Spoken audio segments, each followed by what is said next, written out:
여러분 안녕하십니까, 진성호입니다. 오늘도 어김없이 광화문과 서초동 집회가 열리고 있습니다. 그런 가운데 윤석열 검찰은 변함없이 조국 전 장관의 부인 정경심 씨를 소환했습니다. 지금 소환 조사 중입니다. 자, 구속된 뒤 여러 차례 소환 조사를 했는데 지난번에는 응하지 않았습니다. 건강상의 이유로. 그렇지만 오늘은 응했습니다.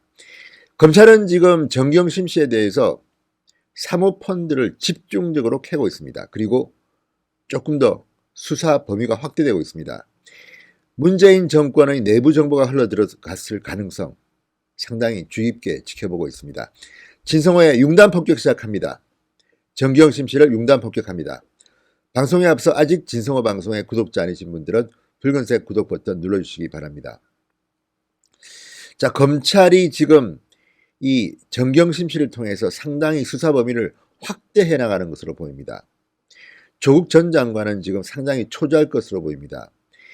검찰이 피의 사실을 밖으로 내보내지 않기 때문에 정경심 씨 쪽을 통해서 아마 듣고 있을 테지만 지금 검찰은 상당히 권력형 비리 쪽으로 수사의 초점을 옮기는 것으로 보입니다.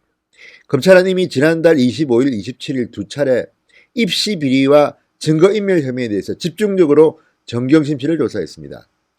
첫 번째와 두 번째는 상당히 몸풀기처럼 좀 가볍게 했습니다. 현재 정경심 씨는 1차 공판을 받았습니다. 바로 이 동양대 표창장 위조 혐의입니다. 사문서 위조 혐의입니다. 이것에 대한 조사를 마친 검찰은 세 번째부터는 사모펀드에 집중하고 있습니다. 자, 세 번째부터는 사모펀드를 조사했는데 그 29일 세 번째 조사에서 상당히 충격적인 내용이 나온 게 아닌가 지금 그렇게 추측되고 있습니다. 그래서인지 네 번째 조사를 정경심 씨가 거부했습니다. 그래서 이번에는 이 부분에 대해서 좀 더 집중적으로 파고들 것으로 보입니다.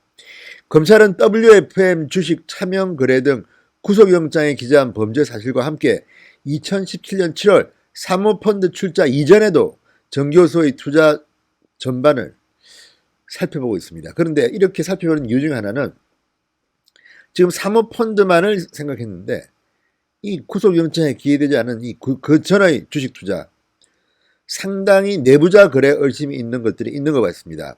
자, 정경심 씨는 가로등 부품 생산업체의 주식 1만 2천 주를 이미 갖고 있었다가 조국 전 장관이 청와대 민정수석으로 근무한 이후 처분했습니다. 그런데 문제는 이 가로등 부품 생산업체 I사가 이 회사가 이강래 도로공사 사장 동생들이 관련된 회사입니다.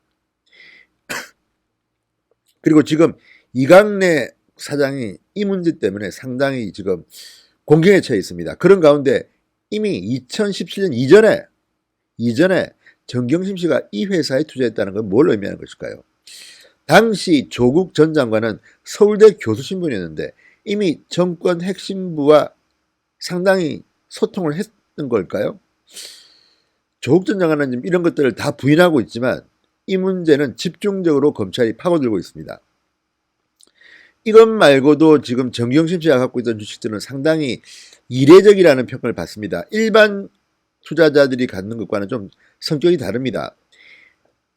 코스피 상장사인 화공약품 제조업자 B사 주식도 9천여 주 보유한 적이 있고, 검찰은 일반적인 개인 투자자, 전문 투자자도 아닌 일반인 동양대 교수라는 주식 투자자가 정보를 얻기 어려운 아주 희귀한 종목들에 투자한 것을 지금 집중적으로 캐고 있습니다.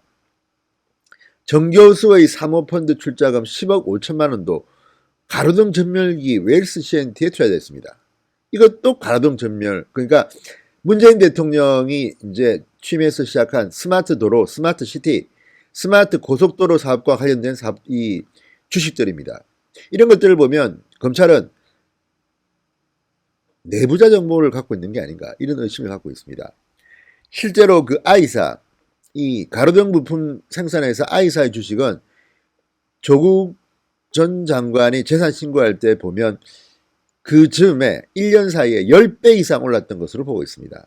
어느 시점에 팔았는지가 불분명하기 때문에 구체적으로 얼마만큼의 이득을 획득했는지는 검찰이 지금 알아보고 있을 겁니다만, 이런 것들을 보면 정경심 씨의 투자 고수 기법 상당히 지금 관심을 모으고 있습니다.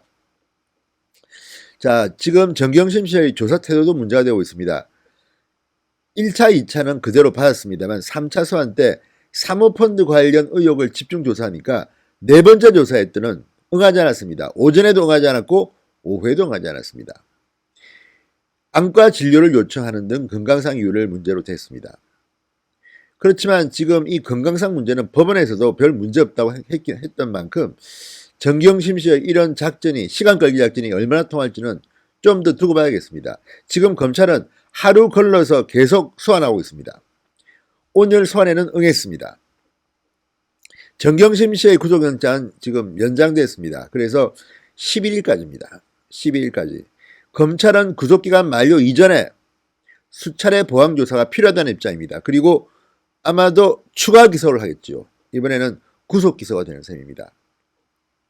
지금 기소한 것은 동양대 총장 표창장 위조 의혹입니다. 이번에 추가로 한 것은 11개 정도 혐의가 있습니다. 자, 검찰은 이제 조국 전 장관을 겨냥하고 있습니다. 정경심 씨의 소환조사 끝나는 대로 이제는 조국을 불러야 되는데, 지금 정경심 씨가 자꾸만 건강상 이유 때문에 이렇게 변명을 대면서 비협조적이기 때문에 얼마나 속도가 날지는 모르겠습니다. 만약에 정경심 씨가 건강상 문제로 구속 적부심을 청구해 석방될 경우도 예상해 볼 수는 있습니다. 그럴 경우는 조국 전 장관의 소환이 좀 더 늦춰질 가능성이 있습니다. 그래도 지금 속도라면 조국 전 장관의 소환은 시간 문제다. 그리고 아마도 구속영장을 청구할 수 있다고 생각합니다. 자, 최장 20일의 구속기간. 지금 정경심 씨는 상당히 당혹스러울 것으로 보입니다. 지금도 계속해서 부인만 하고 있다고 합니다. 그런데 드러난 물증들이 워낙 명확해서 정경심 씨가 부인한다면 오히려 더 불리하게 작용할 가능성도 없지 않습니다. 자, 조국 전 장관 어떻게 될까요? 지금 법무부는 조국 전 장관 수사를 방해하기 위해서 온갖 일들을 하고 있는 것으로 보입니다. 특히 지금 여러분 아시다시피 서울 동부지검 등에서도 검찰 수사가 진행되고 있습니다. 바로 윤총경 관련 사건 같은 것들입니다. 이런 것들에서 어쨌든 법무부가 여러 가지 이 파견 검사를 갖다가 빼낸다든지 하는 일로 방해할 수도 있습니다. 어쨌든 이런 법무부의 여러 가지 방해, 훈령 발표 등에도 불구하고 조국 소환은 시간 초읽기에 들어간 것 같습니다. 진성호의 융단 폭격이었습니다. 여러분